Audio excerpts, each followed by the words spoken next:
양소영 변호사의 상담소, 양담소를 찾아주신 여러분 환영합니다. 양소영입니다.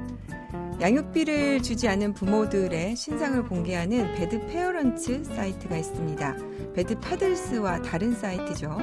양육비를 주지 않겠다고 버티거나 잠적하는 이들에 대해서만 이름, 나이, 주소, 사진을 공개한다는데요. 최근까지 남성 31명과 여성 6명을 사이트를 통해서 공개를 했다고 합니다.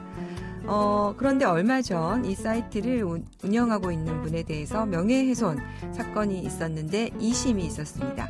1심과 달리 유죄가 선고되었는데요. 왜 이런 결과가 나왔을까요? 법무법인 승인 양소영 변호사입니다.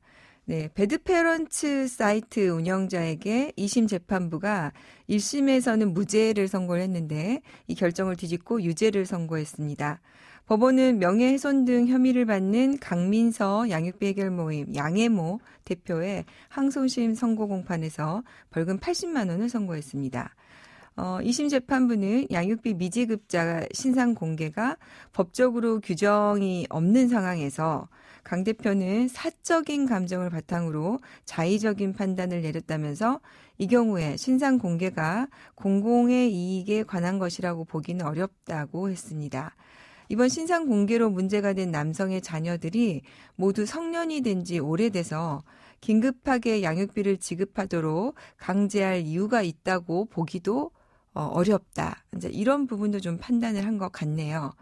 결국에는 이제 종합적으로 판단을 해볼 때 게시글의 내용이 공격적이고 원색적이다. 양육비 미지급 문제에 사회적 관심을 불러일으킨 데 일조를 하긴 했지만 신상 공개 이익보다 피공개자에 대한 불이익이 현저히 크다고 덧붙였습니다. 내용으로 비추어 볼 때 아마도 이제 배드파들스 사이트에서 똑같이 이제 그런 내용이 재판이 된 적이 있는데 배드파들스 사이트에 올라와 있는 내용은 개인적인 게시글이 전혀 없고 단순히 공개를 나열해서 전체적으로 양육비 미지급의 사태가 심각함을 알리는데 초점을 두었다고 본다면 배드 페어런츠 사이트는 이와 달리 게시글에 아마 내용이 좀 들어가 있었던 모양입니다.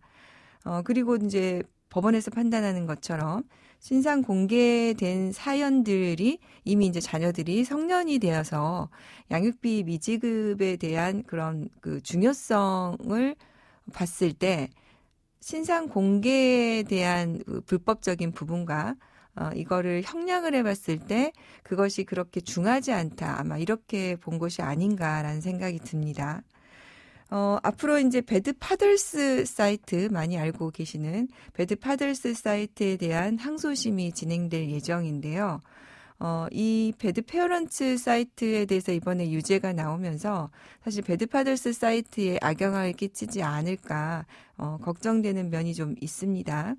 근데 다행히 이제 배드 파들스 사이트 운영자는 명단 공개가 법적으로 이제 확립이 되면 배드 파들스 사이트는 닫겠다라고 이미 이제 공식적으로 인터뷰를 하신 내용도 있고 해서 이 배드 페어런츠 사이트와 다른 판단이 나오기를 좀 기대해 봅니다.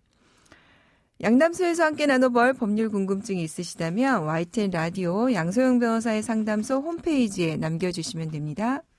부부집에 내연남이 들어가서 바람을 피웠다면 내연남에게 남편의 주거권을 침해한 주거침입죄를 적용해서 처벌할 수 있을까요? 저희가 양담소에서도 한번 말씀드린 적이 있었던 것 같은데요. 이제 부정행위를 집에 들어와서 한 경우에 지금 우리가 형법상 간통죄는 폐지됐지만 주거 침입은 처벌을 하고 있었습니다. 그런데 이제 여기에 대해서 다시 한번 대법원이 공개 변론을 열어서 여기에 대해서 처벌을 할지를 판단을 해보겠다고 합니다. 자, 오늘은 이현지 변호사님과 같이 얘기 나눠보도록 하겠습니다. 변호사님 안녕하세요. 네, 안녕하세요. 이현지 변호사입니다. 네. 아마 이제 관심들이 많이 있으실 것 같은데 좋은 주제를 우리 변호사님이 좀 선정을 해주셨네요. 자세한 설명 좀 부탁드릴게요.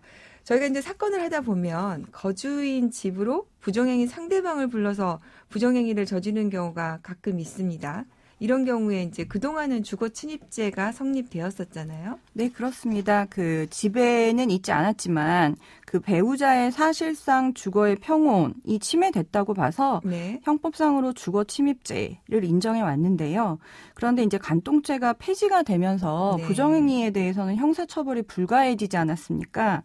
그렇다면 이제 그 상간자가 거주지로 와서 부정행위를 한 부분에 대해서 형법상 주거 침입을 인정을 하면 결국 부정행위라는 부분에 대해서 간통죄를 우회적으로 처벌하는 그 결과가 되지 않느냐라는 네. 지적이 있었습니다. 그리고 또 그 집에 배우자가 당시 있지 않았기 때문에 그 배우자의 사실상 그 주거의 평온은 집에 들어온 당시 행위로는 침해되었다고 보기 어렵지 않느냐라는 그 의견도 개진됐기 때문에 이번에 이제 대법원이 공개 변론까지 연 것으로 보입니다. 저는 좀 사실 이해가 안 되는 측면이 있습니다. 이게 이제 저도 집을 나가면서 뭐 열쇠를 잠그고 가는 경우도 있고 뭐 그냥 집을 나가지만 저희가 집을 나가면서 내가 있었던 주거 공간이 평온하게 유지될 거라는 기대를 가지고 나가고 돌아오잖아요. 네, 그리고 또 그 그렇죠. 공간에는 뭐 자녀들도 같이 살고 있을 수도 있고 그런데 단순히 거기에 내가 현재하지 않았다는 이유만으로 평온이 침해된 것은 아니다. 이렇게 볼 수 있는지 좀 이해가 안 가는 면이 있고 또 주거 침입에 대해서 처벌을 한 건데 간통을 우회로 처벌한 거다라고 굳이 거기까지 넓게 해석해 가면서까지 이 행위를 옹호해야 될 필요성이 있나 싶은데요. 어쨌든 대법원에서 치열하게 다퉜던 이번 사건은 어떤 사례였습니까? 그러니까 지금 말씀하신 것처럼 그 A씨가 내연관계인 유부녀 B씨의 동의를 받고 그 B씨의 남편이 없는 틈을 타서 그 B씨의 집에 3차례 들어간 사실이 드러나서 네. 주거 침입으로 이제 기소가 되셨습니다. 근데 이제 1심에서는 그 혐의를 인정하고 징역 6개월의 집행유예 2년을 선고를 하셨는데 네. 이제 항소심에서 2심에서 무죄가 선고가 된 거죠. 그러니까 공동 거주자인 유부녀 그 B씨의 동의를 받고 집에 들어왔다면 다른 공동 거주자인 남편이 반대를 했더라도 이제 주거 침입으로 볼 수는 없다라고 해서 1, 2심에 이제 그 결과가 달랐던 겁니다. 네. 그래서 대법원 이 부분에 대해서 이제 지난주인 6월 16일에 공개 변론을 이제 열게 되신 거죠. 네. 그 공개 변론에서 오고 간 내용 좀 변호사님 소개 좀 해주시겠어요? 상당히 의견이 팽팽하게 대립이 됐었다면서요? 네, 검찰 측은 아무리 이 사건에서는 그 유부녀죠. 그 거주자의 승낙이 있었다 하더라도 그 집에 들어온 목적이나 행위, 그러니까 또 민사상 불법 행위가 있었다면 그 부분은 주거 침입으로 봐야 하고 네. 그다음에 이제 주거 침입죄의 그 목적이 거주자의 주거권을 보호하기 위한 것인데 그중에 한 명이 동의를 했다고 해서 부재 중인 다른 거주자의 주거권이 무시될 수는 없다. 네. 이런 주장을 이제 검찰이 한 거고요. 네. 그 반면에 이제 변호인 측은 아까 이제 그 양 변호사님이 말씀하신 것처럼 이렇게 불륜남을 형사적으로 주거 침입죄로 처벌을 하면 폐지된 간통죄를 우회적으로 처벌하기 위한 수단으로 주거 침입이 사용되는 것과 같다. 이런 지적도 있었고요. 또 요즘 뭐 쉐어하우스 등의 다양한 주거 형태가 나오는데 네. 그렇다면 모든 거주자의 동의를 받아야 한다는 의미냐? 이건 비현실적이다. 뭐 이런 부분도 있었습니다. 아니 그거랑 쉐어하우스랑은 다르죠. 예, 이제 뭐 그런 이 개념적인 지금 부분이 부부가 있었죠. 사는 공간에 네네. 들어왔다는 건데 쉐어하우스에서 방 한 칸에 그 방에 들어가면 그게 주거 침입 아닌가요? 지금 저는 이거 얘기하면서 그러는 것이 예를 들어서 지금 상간남이 왔을 때 분명히 고의는 있는 거 아닙니까? 이 공간에는 내가 들어가서는 안 되는 공간이라는 거를 알고 들어왔다면 주거 침입에 대한 고의도 있는데 참 답답하네요. 그 대법원이 어떤 결과를 내놓을지 궁금해지는데요. 네, 이현지 그렇습니다. 변호사님은 어떻게 보십니까? 사실 저희가 사건을 하다 보면 네. 부정행위 자체를 알게 되신 그 배우자가 느끼는 그 정신적인 고통이 상당한데 그럼요. 다른 것도 아니고 집에서 부정행위를 한 걸 알게 되시면 그 분노나 트라우마가 상당하십니다. 그리고 제일 그런 게 이제 예를 들어서 내가 살고 있는 내 침대와 내 방과 내 소파에 그 사람이 들어와서 어떤 행위를 했다는 거는 이거는 엄청난 그 상처 아니겠습니까? 예, 그래서 뭐 이혼을 하시든 안 하시든 뭐 그 집에서는 살 수가 없고 그럼요. 그 집에서 자녀들을 키울 수도 없다라고 하시면서 이제 이사를 하시는 경우도 있고 또 무엇보다 이제 내 남편이 내 아내가 내가 상처를 받을 거 알면서도 내가 없는 틈을 타서 몰래 그 상간자를 불러들였다는 것 자체는 이제 노골적으로 나를 무시하고 그럼요. 인격적으로 무시했다라는 거기 때문에 사실 죄질과 불법성으로 봤을 때 차이가 있지 않습니까? 예, 그렇습니다. 그리고 또 이제 그 주거 침입이 안 돼야 된다라고 주장을 하시는 그 측면에서는 어쨌든 주거 침입을 한 목적이나 그 안에서 벌어진 행위가 불법 행위라면 그 행위 자체를 책임하고 처벌하면 되지 않느냐라고 이제 주장을 하셨는데, 그렇다면 이제 그 저희가 할 수 있는 거는 민사상 손해배상 청구나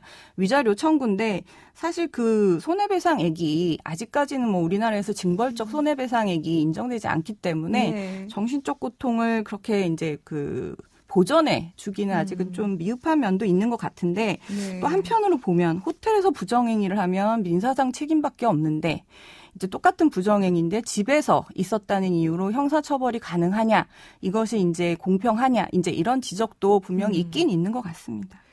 그게 공평의 문제가 아니라 밖에서 그렇게 하는 것도 물론 나쁘긴 하지만 그 상대방의 주거에 들어가서 했다는 거는 죄질 자체가, 행위 고의 자체가 굉장히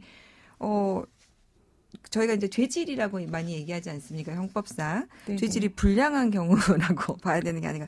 그래서 이거를 평면적으로 판단할 건 아닌 것 같은데요. 이번 공개변론에서 서면 의견 제출을 한 관련 단체들이 있었다는데 내용을 좀 소개해 주시죠. 예, 그 한국 여성 변호사회는 일단은 그 주거 침입은 그 죄는 인정이 돼야 된다라는 취지로 그 혼인이나 가족 생활의 기초가 흔들릴 정도의 불법적이고 비도덕적인 목적이나 방식이라면 주거 침입죄가 이제 성립해야 된다라고 의견을 제출하면서도 이제 간통죄가 폐지됐다는 부분이 있기 때문에 당사자 간 합의를 통해서 해결할 수 있는 여지는 마련하자는 취지인 것 같습니다. 그래서 이제 이 부분에 대한 주거 침입죄라도 신고죄, 즉 고소가 있어야만 처벌이 가능하도록 하거나 반의사 불벌죄, 즉 당사자가 처벌을 원치 않으면 처벌이 불가능한 것으로 규정해 줄 것을 제안하기도 했습니다. 하지만 입법적인 제안을 좀 하셨군요. 근데 이제 한국 가정법률상담소도 이제 의견 제출은 했는데요.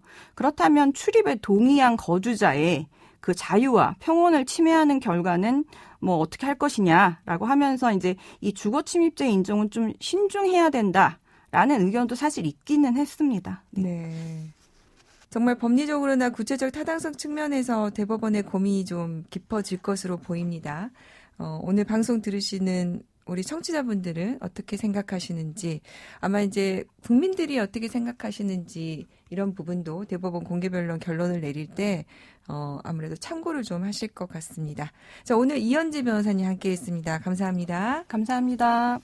양소영 변호사의 상담소 양담소는 내일 또 문을 엽니다. 끝곡 제시카의 굿바이 들려드릴게요. 양소영이었습니다.